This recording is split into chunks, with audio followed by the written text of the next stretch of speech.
भगवान के बचपन के चरित्र को देखकर पिता माता गदगद रहते हैं। और जो बालक अपने आचरण व्यवहार और मधुर वाणी से अपने माता पिता को प्रसन्न कर देता, कहीं आशीर्वाद की जरूरत नहीं है, आशीर्वाद चारों ओर उसके ऊपर बरसते हैं। और अब गोस्वामी जी कथा को थोड़ा सा बदल कर रहे हैं। अभी तक मैंने भगवान के बाल चरित्र को गाकर सुनाया, आगे कथा सुनो मन लाई, आगे की कथा कृपया मन लगाकर सुने। बहुत दिव्य प्रसंग। विश्वामित्र नाम के एक बड़े तपस्वी ऋषि, बड़े पुरुषार्थ ऋषि पैदा हुए, जिन्होंने अपने तपोबल से नए स्वर्ग की रचना कर दी, जिन्होंने अपने तपोबल से त्रिशंकु नाम के राजा को सशरीर स्वर्ग में प्रवेश करा दिया, सशरीर। लेकिन वो भी राक्षसों से, निशाचरों से डरते रहते थे, घबराते रहते।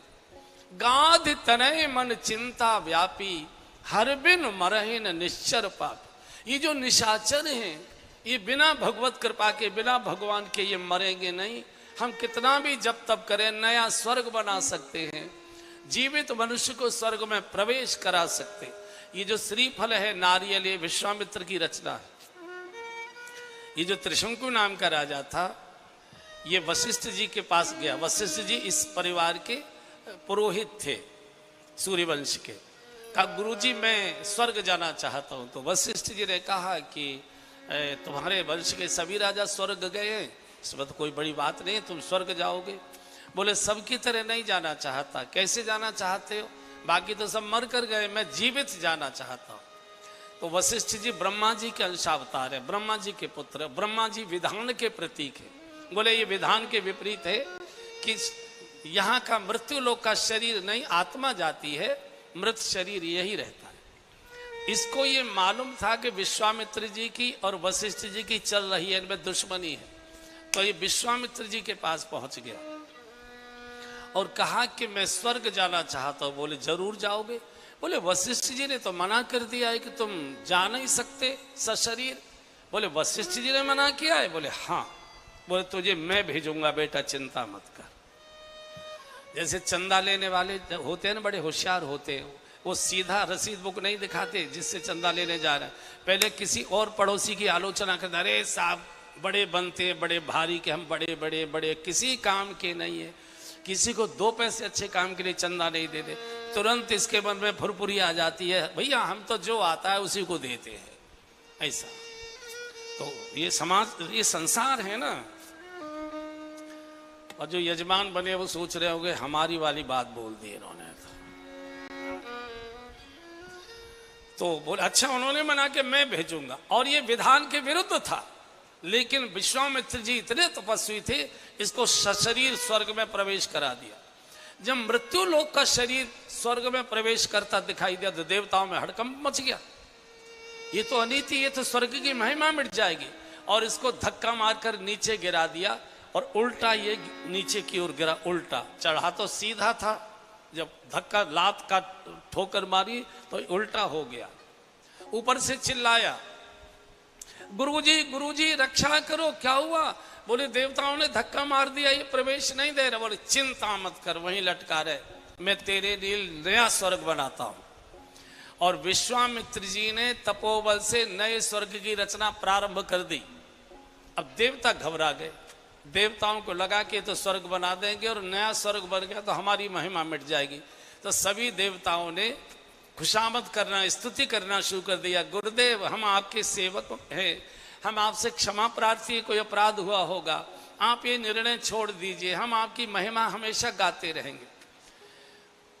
अहंकारी व्यक्ति का स्वभाव होता है खुशामद सुनने का। हर अहंकारी, कहते हैं ना वो कानों के बड़े लोग कच्चे होते हैं, ऐसा एक चलता है ना, वो कानों के बहुत कच्चे होते हैं। ये जो बड़े लोग होते हैं, और देवताओं से बड़ा तो कोई होता नहीं।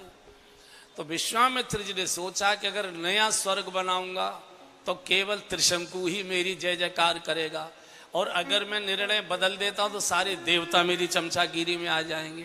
तो एक को मरने दो, और इसको वही लटका छोड़ दिया, तो वही लटका छोड़। पानी पीने के लिए इन्होंने नारियल, ये जो श्रीफल है, आकाश में लगता है, और श्रीफल एक ऐसा फल है जो जिसका जल कभी सड़ता नहीं है। 50 वर्ष तक आप नारियल को रख लीजिए उसका जल कभी सड़ेगा नहीं, ये स्वर्ग का फल है, स्वर्ग का। तो जब ये उल्टा लटका तो आदमी का मुंह खुल जाता है, जब उल्टा लटकता है तो मुंह खुला तो उससे लार टपकने लगी। लार टपकी, चुक रोक तो दिया, त्रिशंकु अभी भी लटका हुआ है, त्रिशंकु तारा है ना, वो अभी भी लटका हुआ है। तो जब लार टपकी तो उसकी एक नदी बनी, उसका नाम पड़ा कर्मनाशा। अब देखिए ये जो नदी बनी है ये ईर्ष्या द्वेष से बनी है। एक और सूर्यवंश के राजा के तप के प्रभाव से एक और नदी पृथ्वी पर आई जिसको हम लोग गंगा जी कहते हैं। ये भगीरथ के तप से आई, इसी के वंश के थे त्रिशंकु। तो दोनों नदियों का अंतर देखिए। भगीरथ की गंगा में कोई गलती से पैर दे दे, कोई गलती से स्नान कर ले तो उसके सारे पाप नष्ट हो जाते हैं।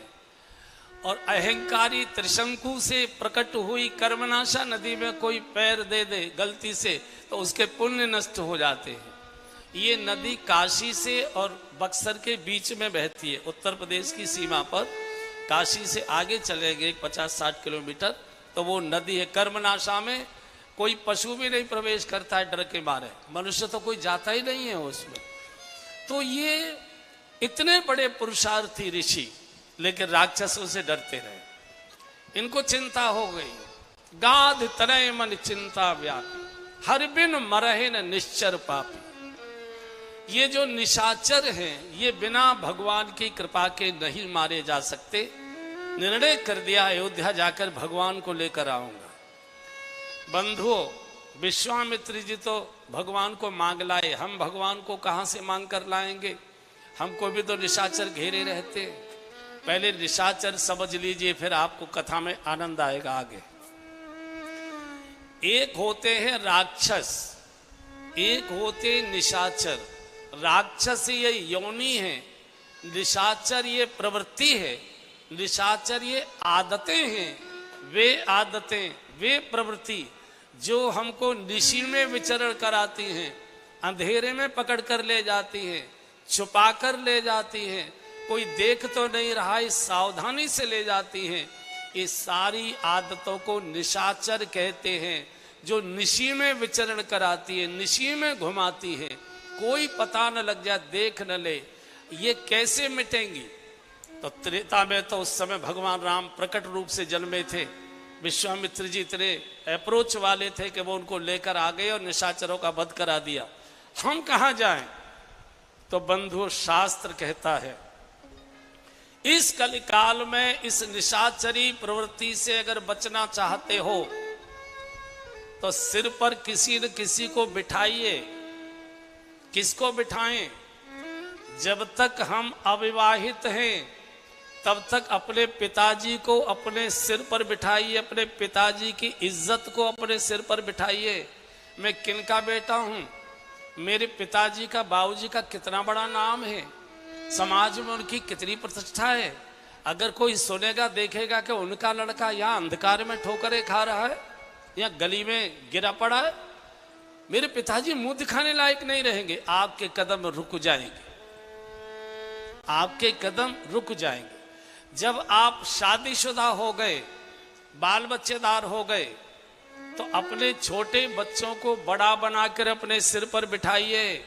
अब मैं बाल बच्चेदार हो गया, मेरे बच्चे अब समझने लगे हैं मैं जो कर रहा हूँ, मैं जिधर जा रहा हूँ, मैं जैसा पी रहा हूँ, मैं जैसा खा रहा हूँ, मैं जैसा कर रहा हूँ, मेरे बच्चों को ये मेरा आचरण पता लगेगा, मैं मुंह नहीं दिखा पाऊंगा, बच्चे मेरी क्या इज्जत करेंगे।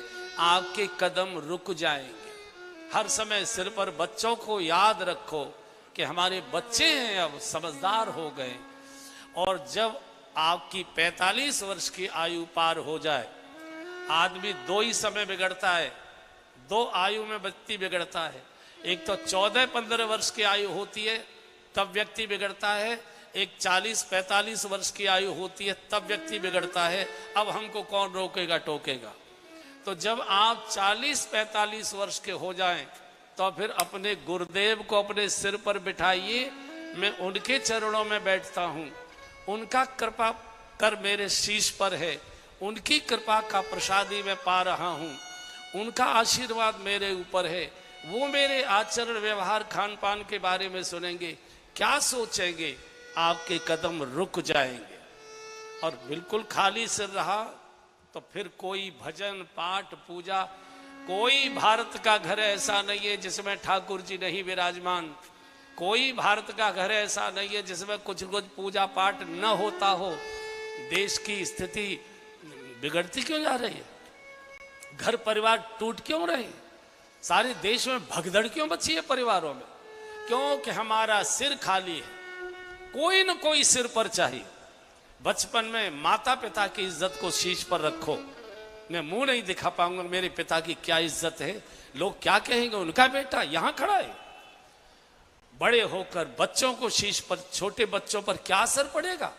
जब डगमगाता हुआ बाप घर में घुसेगा और छोटा बच्चा देखेगा कि मेरे पापा को हो क्या गया है, तो डूब मरने की इच्छा होगी, कदम रुक जाएंगे आपके। और जब और बड़े हो जाएं, गुरु को याद करो। मैं उनके पास बैठता हूं, उनकी कृपा मेरे ऊपर है। फिर बोल रहा हूं, मैं भजन को मना नहीं कर रहा, लेकिन बंधुओं केवल पूजा पाठ भजन मंदिर दर्शन ये हमको नहीं बचा सकता। लाखों करोड़ों की भीड़ कुंभ में, लाखों करोड़ों की भीड़ वृंदावन में, हरिद्वार में, तीर्थों में, वैष्णो देवी में, लेकिन घरों में हाहाकार क्यों मचा हुआ है? क्योंकि शीश पर कोई नहीं है, सिर खाली है। सिर खाली रहेगा तो लू लगेगी, लपट लगेगी, ठंड लगेगी, जुकाम होगा, वर्षा होगी, स्नोफीलिया हो जाएगा।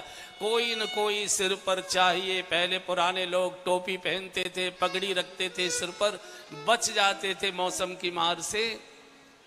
चलो मौसम तो आपने कंट्रोल कर लिया है, लेकिन इस विकार के मौसम के लिए केवल 3 ही सूत्र हैं।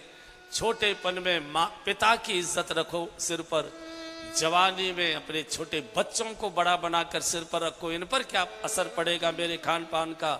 बुढ़ापे में अपने गुरु को याद रखो, मैं उनका शिष्य हूं, उनके चरणों में बैठता हूं, उनका आशीर्वाद मुझे।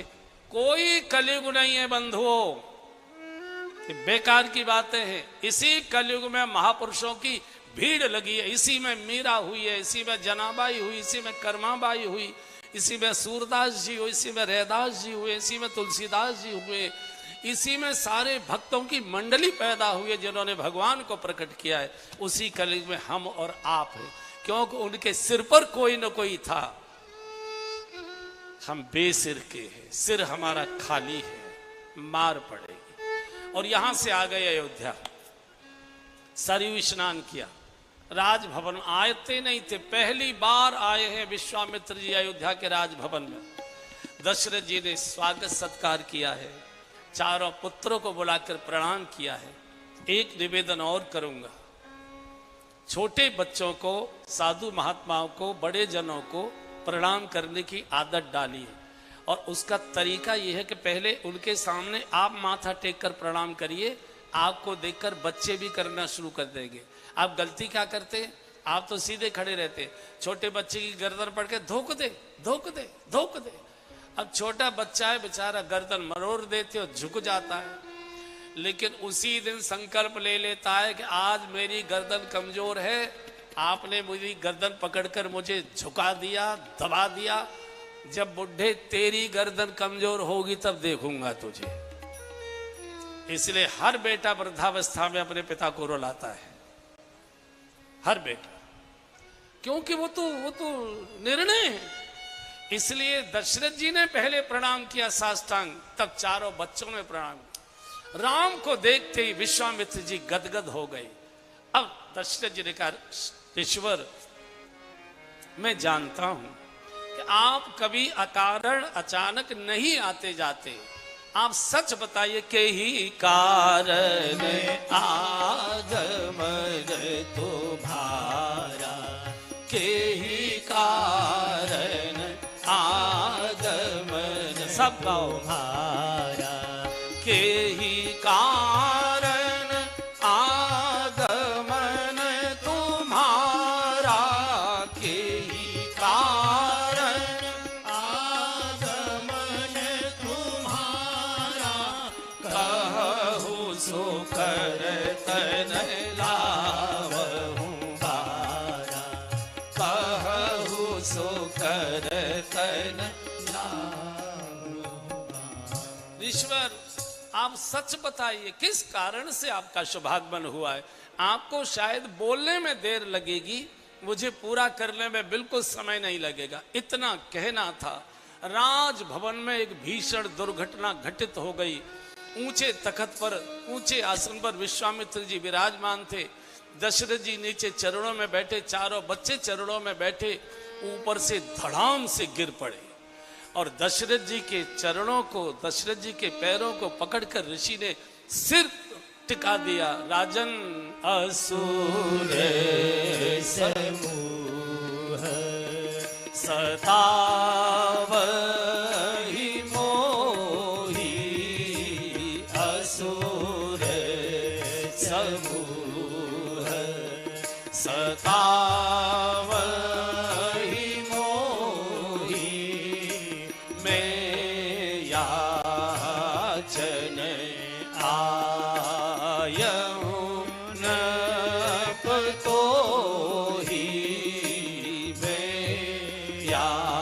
सब गाया करिए, अच्छा लगेगा। यहूं नपतोहि, अनुज समेत देहु रघुनाथा, अनुज समेत देहु रघुनाथा, निशिचर वध में होवसना था, निशिचर वध। जैसे छोटा बच्चा माँ की गोद में गिरकर रोता है, मम्मी मम्मी मेरे साथी मुझे बहुत सताते, बहुत पीटते, बहुत तंग करते हैं। और जैसे माँ बच्चे को छाती से लगाकर थपकी दे, नहीं बेटा नहीं बेटा हम डांटेंगे हम, कि बिल्कुल वही, चूंकि जगत का बाप खड़ा हुआ है, भले ही वो उम्र इस समय 14 वर्ष की होगी राम की, लेकिन जगत के पिता है वो, माता राम, वो पिता रामचंद्र है। एकदम चरण पकड़ लिए दशरथ जी के, घबरा गए दशरथ। राजन ये जो बुराइयां सताती है, मैं फिर बोल रहा हूं, बुराई व्यक्ति को मारती नहीं है, बुराई सताती है, सताती है, सताती है। वर्षों खांसी कर देगी, वर्षों बीमारियां करहाट दे देगी।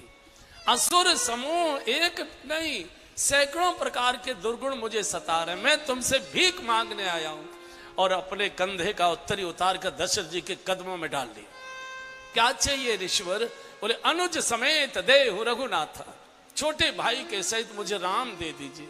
निश्चर वध में होव सनाथा, मैं अनाथ से सनाथ होना चाहता हूं, और जब तक रघुनाथ नहीं मिलेंगे मैं अनाथ से सनाथ नहीं हूंगा।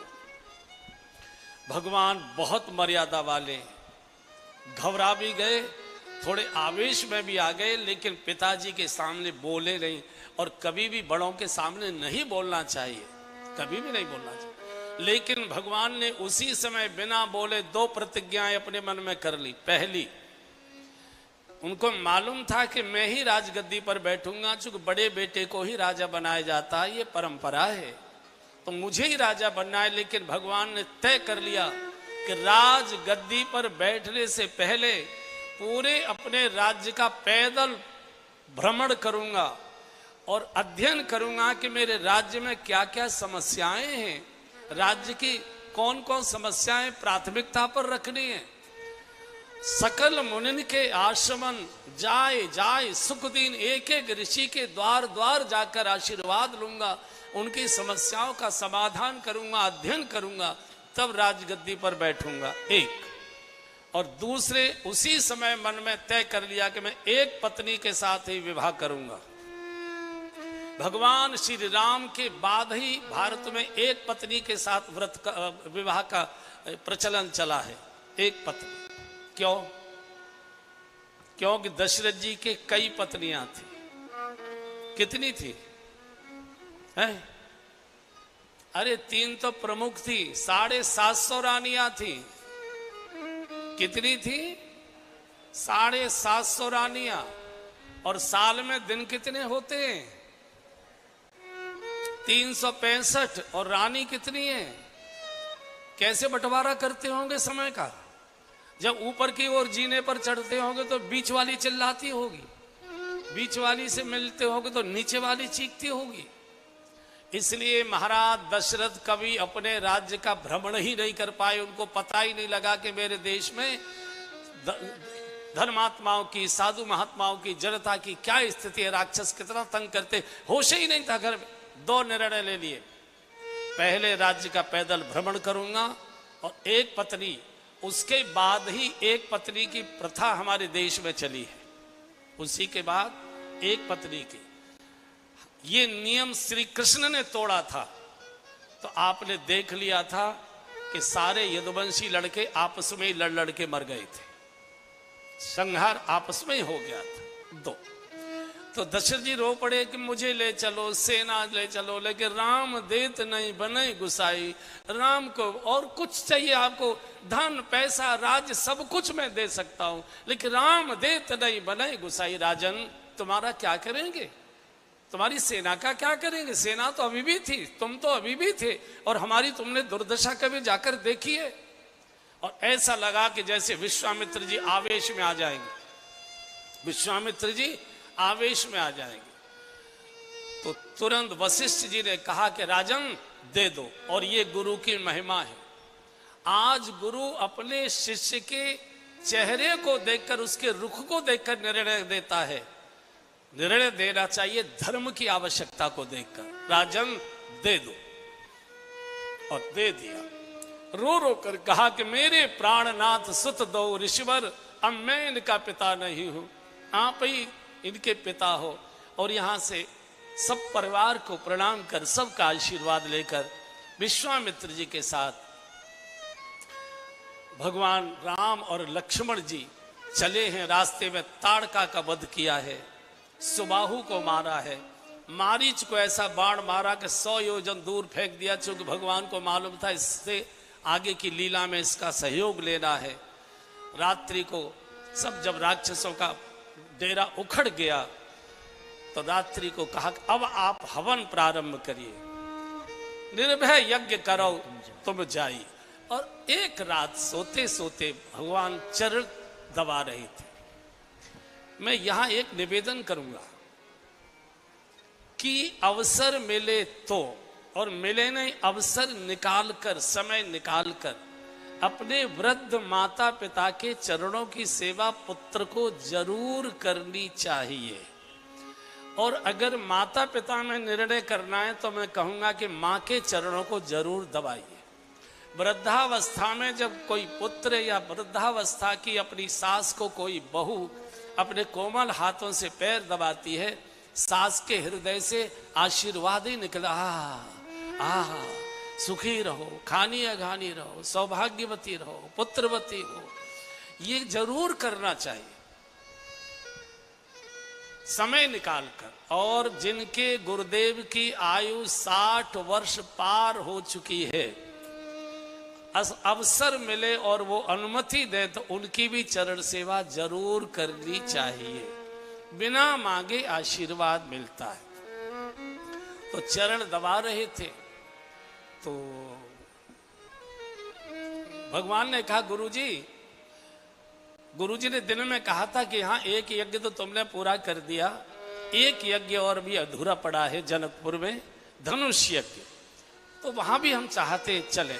धनुष यज्ञ नाम सुनते ही भगवान को मानसिक रूप से जानकी जी दिखाई देने लगे। तो भक्ति से मिलने के लिए भगवान लालायित उठे, बोले गुरुजी अब सो के क्या करे, क्वार के महीने की घटना है और क्वार में बहुत तेज धूप लगती है, कहते ना क्वार की धूप में हिरण काले हो जाते। अब आधी रात तो बीत ही गई, अब सो के क्या करेंगे, जल्दी से तैयार होते हैं और चलते हैं। और यहाँ से गुरुदेव के पावन मार्गदर्शन में भगवान ने जनकपुर की यात्रा भक्ति की यात्रा है, और भक्ति की यात्रा हमेशा गुरु के मार्गदर्शन में ही करनी चाहिए। भजन गुरुमुखी चाहिए, भजन मनमुखी नहीं चाहिए। ग्रंथ पढ़कर आपको ज्ञान हो सकता है, लेकिन बिना गुरु के श्रीमुख से बोला गया मंत्र कितने भी जप कर लीजिए वो कल्याण नहीं होता, गुरु के मुख से ही। और ये सामान्य सी बात समझ लेनी चाहिए, जब पेट भरने का ज्ञान लेने के लिए 10-15 साल किसी न किसी गुरु के, टीचर के, अध्यापक के चरणों में बैठना पड़ता है, तो भगवत प्राप्ति का ज्ञान केवल पुस्तक पढ़कर नहीं मिलेगा, ये तो किसी गुरु के आशीर्वाद से ही मिलेगा। पुस्तकों में ज्ञान तो है, बाजार से पुस्तक खरीद लीजिए, प्राइवेट परीक्षाएं दे सकते हैं आप, लेकिन डिग्री मिलेगी किसी न किसी विद्यालय में एडमिशन लेने से और किसी गुरु अध्यापक के चरणों में बैठकर अध्ययन करने से। तो भक्ति की यात्रा मनमुखी नहीं चाहिए, भक्ति की यात्रा गुरुमुखी चाहिए, भजन मनमुखी नहीं चाहिए, भजन गुरुमुखी चाहिए। और यहाँ से आगे आगे विश्वामित्र जी, पीछे पीछे भगवान राम और लक्ष्मण, बहुत सुंदर प्रसंग गोस्वामी जी ने लिखा है, एक बार गा लीजिए। धनुष यज्ञ सुनी गोकुल नाथा, हर्षि चले मुनि वर के साथ। गाइए। धनुष यज्ञ सुनी रघुकुल नाथा, हर्षि चले मुनि वर की घटना। आश्रम एक दीखि मग माही, आश्रम एक दीखि मग माही, खग मृग जीव जंतु तहनाही, खग मृग जीव जंतु तहनाही। पूछा मुनि शिला प्रभु देखी, सकल कथा मुनि कहा विषेकी। पूछा मुनि शिला प्रभु देखी, सकल कथा मुनि कहा विषेकी। धनुष यज्ञ सुनी रघुकुल नाथा, हर्षि चले मुनि वर के साथा, हर्षि चले मुनि वर के साथ। भगवान स्वयं जगत गुरु हैं, कृष्णम वंदे जगत गुरुम, लेकिन जगत गुरु मनुष्य बनकर आया है तो कहता है कि मैं भी मनुष्य के रूप में हूं, तो मुझे भी गुरु का ही मार्गदर्शन चाहिए, गुरु का ही सानिध्य चाहिए, गुरु का ही अनुसरण चाहिए, तब भक्ति जीवन में प्राप्त होगी। चलते समय आगे थोड़े बढ़े तो गौतम ऋषि का आश्रम आ गया। द्वार पर एक बड़ी भारी शिला के रूप में एक महिला, गौतम नारी श्रापवश उपल देह धर धीर, चरण कमल रज चाहती राघव, इसका उद्धार करो। इस पर विस्तार से नहीं जाएंगे, संकेत केवल बोलते हैं। अहिल्या जी बुद्धि की प्रतीक है, और बुद्धि का कभी भरोसा मत करिए, बुद्धि कब विकृत हो जाए इसका कोई भरोसा नहीं है। इतने बड़े तपस्वी की पत्नी भी अगर इंद्र के भोग वैभव को देखकर इंद्र के प्रति आकर्षित हो सकती है, तो हमारी आपकी तो कोई हैसियत नहीं है। अहिल्या जी ने इंद्र से संयोग किया, लेकिन एक अच्छी बात कर ली, पति को सीधा सीधा बता दिया। मेरी बुद्धि पर तो पतिदेव पत्थर पड़ गए, मुझसे तो जो होना था हो गया, अब आप चाहे दंड दो, चाहे रखो, चाहे श्राप दो, चाहे निकालो। और बंधु, कई बार हमसे भूलें अपराध हो जाते हैं। भूल करना अपराध नहीं है, भूल को छुपाकर रखना, पाप को छुपाकर रखना और भूल को, पाप को बार बार रिपीट करना, ये महाअपराध है। अहिल्या के 1000 इंद्र भी कोई पतित नहीं कर सकते थे, लेकिन हमारे जैसे सामान्य नागरिकों को मार्गदर्शन देने के लिए, सावधान करने के लिए अहिल्या ने ये लीला की है कि जब मेरी जैसी तपस्विनी भी इंद्र के भोग के प्रति आकर्षित हो सकती है, तो कृपया सावधान रहना कलयुग के जीवों, संसार के भोग तुमको आकर्षित करेंगे, लेकिन ध्यान रखना कि कदम बढ़ाएं कि न बढ़ाएं। और बंधुओं, भगवान जब अच्छे लोगों में भी कई बार विकार आए हैं, आपने देखा, और कई बार बड़े खराब लोगों में भी संतत्व प्रकट हुआ है।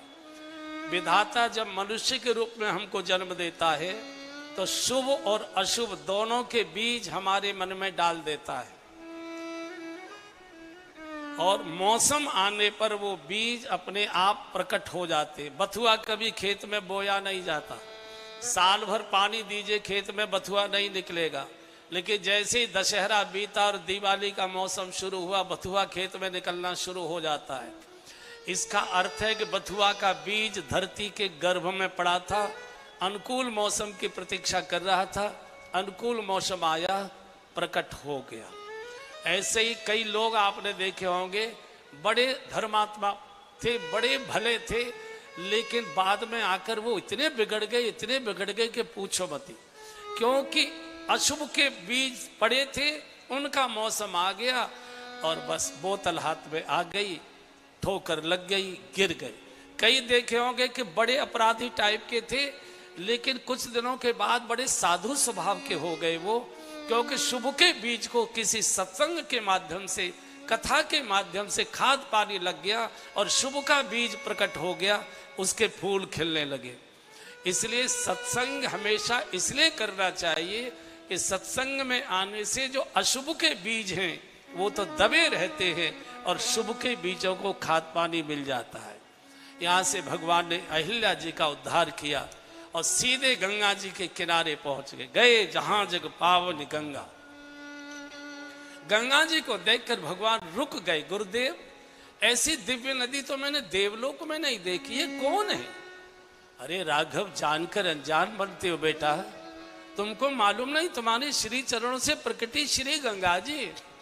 भगवान गुरुदेव के श्रीमुख से गंगा जी की महिमा सुनना चाहते हैं। गंगा जी भगवान की बिटिया हैं, और कोई भी पिता जब अपनी बिटिया की महिमा सुनता है किसी के द्वारा, तो बूढ़े बाप का भी हृदय भर जाता है, उसके भी नेत्र मधुर आंसुओं से टप टप करने लगते हैं। कोई बेटी की, ससुराल के लोग या कोई हमारी बिटिया की प्रशंसा करता है। आज गंगा जी की महिमा स्वयं बाप सुनना चाहता है ऋषि के मुख से।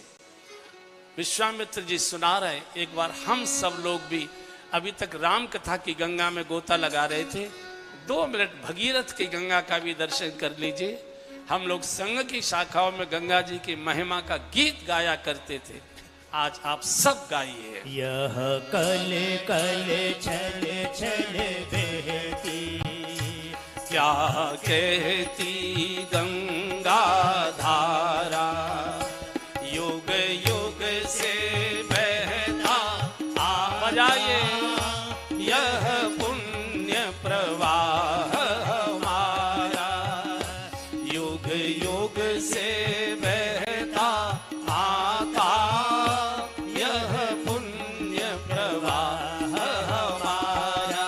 गाइए यह कल कल छल छल बहती, क्या कहती गंगा धारा, युग युग से बहता आता यह पुण्य प्रवाह हमारा। बजाते जाइए युग युग से बहता आता यह पुण्य प्रवाह हमारा। हम इस लघुतम जल कण बनते मिटते हैं क्षण क्षण, अपना अस्तित्व मिटा कर तन मन धन करते अर्पण। हम इसके लघुतम जन कण बनते मिटते हैं क्षण क्षण, अपना अस्तित्व मिटा कर तन मन धन करते बढ़ते जाने का शुभ प्रण, प्राणों से हमको प्यारा, युग युग से बहता आता यह पुण्य प्रवाह हमारा, युग युग से बहता आता यह पुण्य प्रवाह हमारा। यह कल कल छल छल बहती, क्या कहती गंगा धारा, युग युग से बहता आता यह पुण्य प्रवाह हमारा, युग युग से बहता आता यह पुण्य प्रवाह हमारा।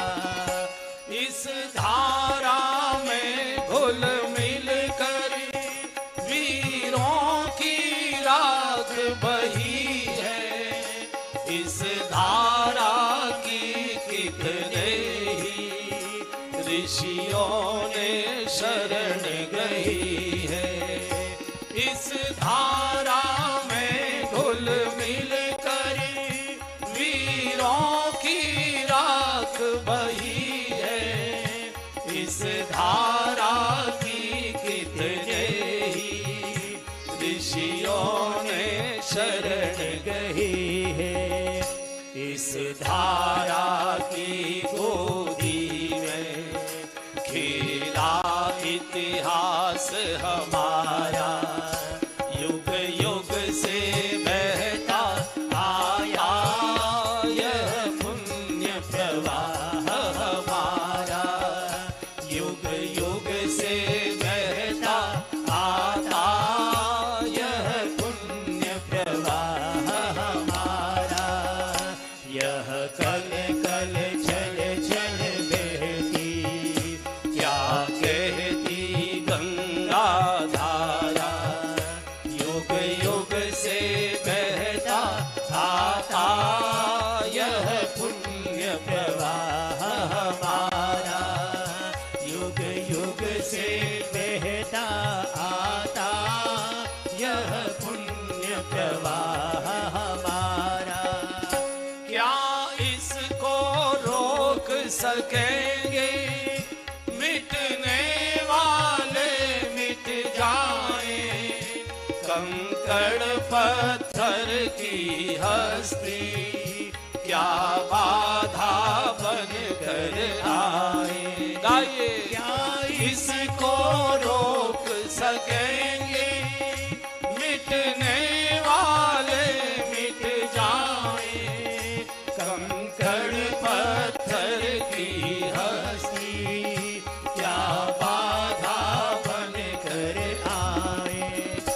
ढह जाएंगे गिर पर्वत, कांपे भूमंडल सारा, युग युग से बहता आता यह पुण्य प्रवाह हमारा, युग युग से बहता आता यह पुण्य प्रवाह हमारा।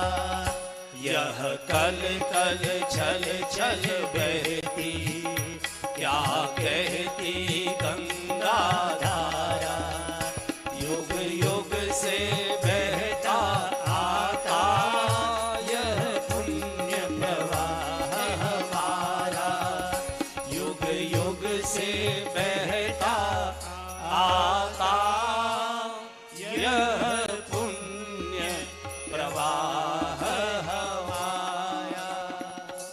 एक बार दोनों हाथ उठाकर बोलिए श्री गंगा मैया की जय। पापनाशिनी श्री गंगा जी, सब प्रकार के मंगलों की बोल श्री गंगा जी। पतित पावन स्वयं आज गंगा स्नान करके पावन हो रहा है। क्यों? चरणों से ऋषि पत्नी को स्पर्श किया है। इस पाप का प्रक्षालन गंगा जी में स्नान करके। वहाँ जो ब्राह्मण थे, जो घाट के पुरोहित जन होते हैं, उनको प्रभु ने सबको प्रणाम किया है। भोजन कराया है, दक्षिणाएं दी हैं, बहुत स्वागत सत्कार किया है। गंगा जाइए, गंगा स्नान करिए, और जो भी हमारी स्थिति है, जेब की जैसी स्थिति है, कुछ न कुछ घाट पर बैठे हुए साधु महात्मा पुरोहित पंडित जी, उनको कुछ न कुछ दान पुण्य, कुछ नहीं है 4-4 केले भी अगर आप उनको बांट कर आएंगे तो भी बड़ा पुण्य मिलेगा। अगर गंगा से खाली लौट कर आए तो आप खाली ही रहोगे, इसलिए आशीर्वाद लेकर वहां से आइए। गंगा जी का स्नान कर भगवान आगे बढ़े। और मैं यहाँ ये निवेदन करता हूँ, हमेशा कथा में किया है, आपको याद भी आ रहा होगा कि रोज तो हरिद्वार नहीं जा सकते, कभी कभी जाना होता है। हरिद्वार को अपने बाथरूम में बुलाइए, जहाँ आप स्नान करते हैं, टोंटी खोलिए, बाल्टी भरिए, मग डालने से पहले 7 बार उसे स्पर्श करिए। गंगे च यमुने चैव गोदावरी सरस्वती नर्मदे सिंधु कावेरी जले अस्मिन् सन्निधिं कुरु। अगर संस्कृत का श्लोक याद नहीं आता, 7 बार स्पर्श करिए। हर हर गंगे जय शिव शंकर, हर हर गंगे जय शिव शंकर, हर हर गंगे जय शिव शंकर। मग डालते जाइए, शरीर रगड़ते जाइए, बोलते जाइए हर हर। अच्छा, नहाते समय कुछ न कुछ तो बोलते ही हो।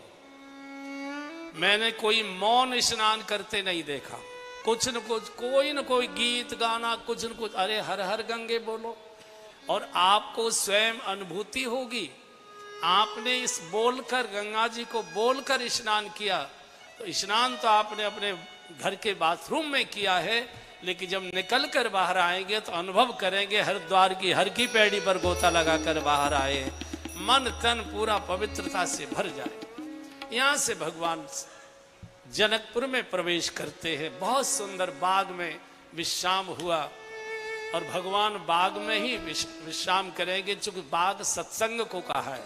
संत सभा 14 अवर आई।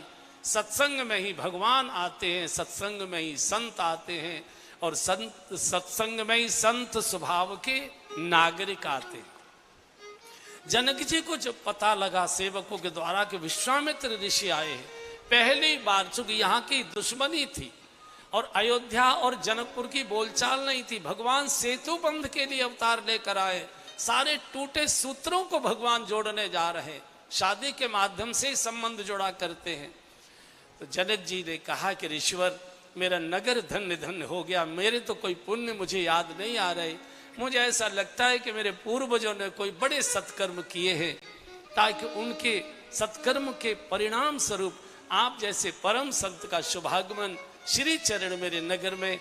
ये दोनों राजकुमार बड़े कोमल हैं, राज परिवार में पले हैं, चक्रवर्ती नरेश की गोद में खेले हैं, ये भूमि शयन कैसे करेंगे? आज्ञा हो तो राजभवन चलें। बोले चलो। बंधु, यही साधुता है, और साधुता कुछ नहीं है। जो कपड़ा है साधु का, ये संकेत देता है कि साधु होंगे। साधु कहते जो सध गया, जिसको कोई आकर्षण आकर्षित नहीं कर सकता, और जिसको कोई विकर्षण बेचैन नहीं कर सकता। साधु कहते हैं जिसने जीवन का संकल्प लिया है और साध लिया है। जाई विद राखे राम ताई विद रहे। 3 वस्तुओं से जो प्रभावित रहता है वो संसारी माना गया है। कपड़ों का रंग कोई भी हो सकता है। जो वस्तु से प्रसन्न प्रसन्न होता हो, जो विषयों से प्रसन्न प्रसन्न होता हो, और जो व्यक्तियों से प्रसन्न अप्रसन्न होता हो, वो सब संसारी होते हैं। वेश कोई भी धारण कर लीजिए। वस्तु से, जैसे छोटे बच्चे को वस्तु मिल गई, प्रसन्न हो गया, किसी ने छीन ली तो हा हा करने लगे। झोंपड़ी में वास हो या महलों में वास हो, जाई बिद राखे राम ताई बिद। आश्रम का जो साधु केस लड़ते हैं, मैं उनको साधु नहीं मान सकता। वाणी मेरी थोड़ी कठोर है। घर से चले थे, ये सोचकर नहीं चले थे कि आश्रम मिलेगा और वहां रहेंगे। घर से चले थे कि पेड़ करतल करतल भिक्षा तरतल वासा, पेड़ के नीचे सोएंगे, भीख मांगकर खाएंगे, भगवान का भजन करेंगे। लेकिन जो कोर्ट में जो जज साधु को साष्टांग दंडवत करते हैं, उन जज के सामने मीलॉर्ड मीलॉर्ड करके साधु हाथ जोड़कर खड़ा है, मेरा मेरा आश्रम मुझे दिलवा दीजिए। उस साधुता पर कलंक है। वाणी थोड़ी कठोर है ये मेरी, लेकिन ये कलंक है। एक जो वस्तु से प्रभावित होता है वो साधु नहीं है, वो संसारी है, वेश को। जो व्यक्ति से प्रसन्न होता है, घर में बच्चा पैदा हुआ, ढोलक बजने लगी, किसी की मौत हो गई तो हाय हाय करने लगे, नहीं, ये तो आवागमन है, आते हैं और जाते हैं। साधु पर इसका कोई असर नहीं पड़ता। जो सद गया है वो साधु। वस्तु, व्यक्ति और विषय, मनोनुकूल भोजन मिला तो बड़े प्रसन्न हो गए, चटनी से सूखी रोटी मिली तो हाय हाय करने लगे, वो गृहस्थी और संसारी का विषय है वो। साधु को तो जैसी मिल जाए उसी में राजी है। मुट्ठी भर चना, क्या है भाई? घी गुड़, है घी गुड़ चना, घी गुड़ चना, और कभी मुट्ठी भर चना, कभी मुट्ठी भर चना, कभी उसको भी मना, और फिर भी आनंद ही आनंद। तो विश्वामित्र जी उसी कोटि के साधु हैं। बाग में भी मखमल के गद्दे जैसा अनुभव कर रहे थे, और मखमल के गद्दों पर भी बाग जैसी धरती का अनुभव कर रहे। इसी का यही समय था। तो लक्ष्मण जी ने कहा कि जनकपुर गुरुजी देखने का मन कर रहा है। भगवान ने कहा कि लखन की इच्छा थोड़ा जनकपुर घूमने की है, गुरुजी आज्ञा हो तो घुमा लाऊं। बोले जाओ। और इस समय जनकपुर दर्शन करने प्रीति विहार, प्रीति विहार का कौन सा रोड है यहाँ? है? विकास मार्ग। ओहो, भगवान चले आगे आगे। लक्ष्मण जी, संध्या का समय, माताएं सायंकाल के समय मार्केटिंग करने जाती है, खरीद फरोख्त करने। आप देखोगे दिन में माताओं की भीड़ बाजार में नहीं मिलेगी। इस समय चले जाइए, दुकानों पर, मॉलों में मारा मारी हो रही होगी, और साड़ियों की दुकान पर तो मेला ही लगा होगा एकदम। तो जैसे इन दोनों राजकुमारों को जनकपुर के नागरिकों ने देखा, एकदम जनकपुर में जैसे दुकानों से भगदड़ मच गई, और लोग सामान छोड़ छोड़ के भागे। पूरे पूरे मार्केट में शोर होगा, देखन नगर भूप सुत आए, देखन नगर भूप सुत आए, समाचार पुरवासी न पाए, समाचार पुरवासी न पाए। धाये धाम काम सब त्यागी, धाये धाम काम सब त्यागी, मनहु रंक निधि लूटन लागी, मनहु रंक निधि लूटन लागी। जैसे भिखारियों को पता लग जाए कि उस चौराहे पर माल लुटाया जा रहा है, जैसे वो भगदड़ करते आते हैं लदर पदर, ऐसे धाये धाम काम सब त्यागी, मनो रंक निधि लूटन लागी। भगवान के सौंदर्य को देख कर चुके तो विदेह नगर है, इनको देह के सौंदर्य का कोई भान ही नहीं है, कोई ज्ञान ही नहीं है, तो विदेही है। भगवान का पहली बार रूप सौंदर्य माधुर्य का दर्शन किया, सब एकदम पूरी की पूरी भीड़ ने घेर लिया भगवान को। कहां से आए हैं, कौन है, कौन इनके इतने सुंदर माता पिता होंगे जिनके सुंदर बच्चे हुए। तो भगवान ने कहा, लखन मना किया था बाजार मत जाओ, बड़ी भीड़ है। एक पतली सी गली में, गली नंबर 1 में घुस गए, गली नंबर 1 में घुस गए। जैसे ही प्रभु उस गली में घुसे, एक बहन ऊपर अपने केस सुखा रही थी, उसने देखा 2 बड़े सुंदर राजकुमार जा रहे हैं। अच्छा, माताओं को सौंदर्य देखने का बड़ा शौक होता है, पुरुषों में नहीं होता। आपने देखा होगा, बारात देखने के लिए मनुष्य नहीं भागते, माताएं भागा करती, और ज्यादातर बारात सायंकाल की समय ही निकला करती है, और वही भोजन बनाने का समय होता है, आटा मसाला ही होती है। और जैसे ही बाजों की बारात की आवाज आई, छोड़कर भागती है चौका चूल्हा एकदम बारात देखने के लिए। और यहाँ की तो मालूम नहीं, लेकिन हरियाणा और राजस्थान में तो मैंने सुना है कि बारात देखने में माता इतनी पागल हो जाती है कि छज्जा ही गिरा देती है, कई बार तो घटनाएं हो जाती। तो वो थोड़ी खांसी में ठारी ताकि ऊपर को देखे, तो भगवान ने तो और नीचे को निगाह कर ली। उसने सामने वाले को कहा, ओ कलावती जल्दी आ। उसने इधर का लीलावती कल पूरी युवती भवन झरोखन लागी, राम रूप देखे अनुरागी। सब आपस में कह रहे, अरे सखी ऐसा सुंदर रूप कभी हमने देखा नहीं, पता नहीं किस देश के हैं ये, कौन है, कौन इनके सुंदर माता पिता होंगे। तो लक्ष्मण जी ने कहा कि प्रभु ये सब आपका मुखमंडल दर्शन करना चाहती हैं, एक बार कृपा कर दो ना, भगवान का नीचे को देख, ये माया की नगरी है, फंस जाएगा। अब बढ़िया कुलाहट होने लगी, बढ़िया कुलाहट हो। एक ने कहा, सखी ये जो आगे वाले हैं ना सांवले सलोने, इनका नाम राम है और इनकी माँ का नाम कौशल्या है, और ये जो पीछे है ना गोरे गोरे, इनका नाम लक्ष्मण है और इनकी माँ का नाम सुमित्रा है। सुन सखी तास सुमित्रा माता, और ये अपने गुरुजी के साथ धनुष यज्ञ का दर्शन करने आए। तो लक्ष्मण जी सामने खड़े हो, भगवान अब नहीं जाने दूंगा, ये तो लगता है कोई अयोध्या की लड़की है, हमारे पापा जी को भी जानती है, हम सबको पहचानते, एक बार कृपा कर। भगवान ने कहा, लखन इनकी बातों में मत आ, ये मायावी नगरी की है, ये सब मायावी है, फंस जाओगे, घर में प्रतीक्षा होती रहेगी, तुम इसी में फंस जाओ। अच्छा, जब ये बहुएं बात कर रही थी तो इन बहुओं की एक सास थी, ददिया सास, अच्छी लड्डू कचौड़ी खाए हुए थी पूरी, तो वो इन बहुओं की बातें दूर से सुन रही थी। अच्छा, ये बूढ़ी माताएं वैसे तो ऊंचा सुनती है, लेकिन बहुओं की फुसफुसाहट भी सुन लेती है, पता नहीं कौन सी मशीन इनके पास होती है।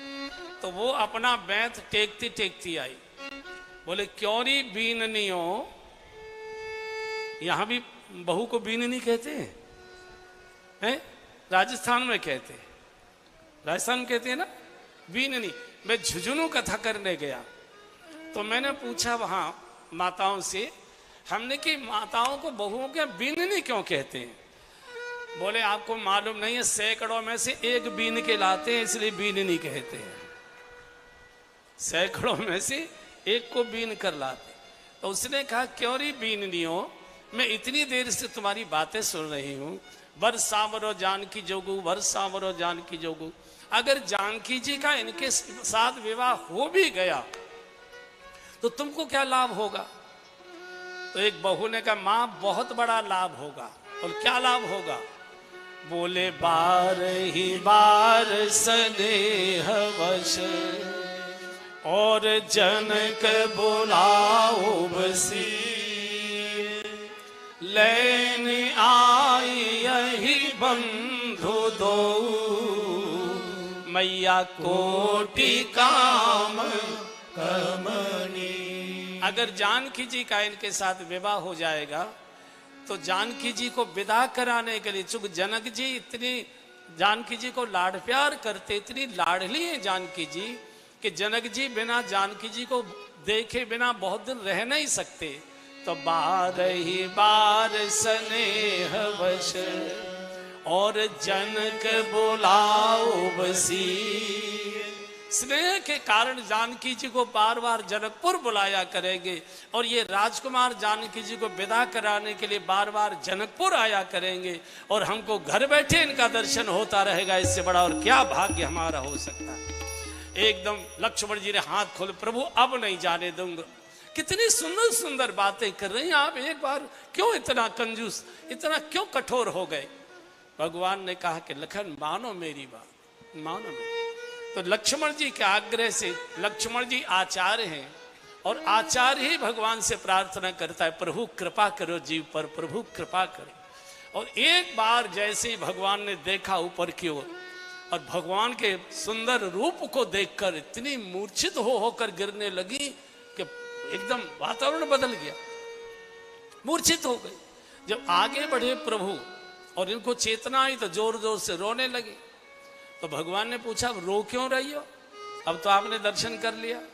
सखियों ने कहा, हमारी भी व्यवस्था करिए। बोले क्या मतलब। बोले हमने तो अपना मन आपके ऊपर अर्पित कर दिया, अब बिना मन के स्तन का यहाँ क्या करेंगे। या तो हमको अपने साथ लेकर चलिए, नहीं आपका नाम लेकर हम आपके नाम से अपनी आत्महत्या कर लेंगे, आपको हत्या का पाप लगेगा। भगवान ने कहा, ले लखन कर ले और सिफारिश ले। भगवान ने कहा ये नहीं हो सकता, तो बोले हम आत्महत्या करती। भगवान ने कहा आत्महत्या मत करो। तो सखियों ने कहा क्या करें? बोले प्रतीक्षा करो, मैं प्रतीक्षा से मिलता हूं। कब तक की प्रतीक्षा करें? भगवान ने कहा द्वापर तक की। इस बार तो त्रेता में एक पत्नी का व्रत लेकर आया हूं, लेकिन मैं आपसे प्रतिज्ञा करके जा रहा हूं कि जब द्वापर आएगा सबकी सब चली आना, बेरोक टोक सबके लिए मकान बना कर देंगे, द्वापर में आपका स्वागत करेंगे। यही द्वापर में जो ब्रज की गोपियां थी, यही त्रेता की जनकपुर की सखियां थी। भगवान वही आश्वासन दे आए। पूरा नगर आज भगवान के दर्शन की चर्चा में डूबा है। बरनत छब जहता सब लोगू, अवश्य देखिए देखन योगू। पूरी जनकपुरी की ऐसी विरह की अवस्था हो गई, कोई घर में टिकना नहीं चाहता। सब राजभवन के बाहर भीड़ लगा रहे, किसी न किसी बहाने निकलेंगे, दर्शन करेंगे। जैसे हमारे ब्रज की दशा हुई थी, भगवान श्री कृष्ण के ब्रज छोड़कर द्वारका जाने पर जो ब्रज की गोपियां विरह में रोई थी, बिल्कुल वही स्थिति विदेह नगर की इन देवियों की स्थिति हो गई, जैसे ब्रज के साधु रोया करते थे। हमें तो जो कन्या बनाए गए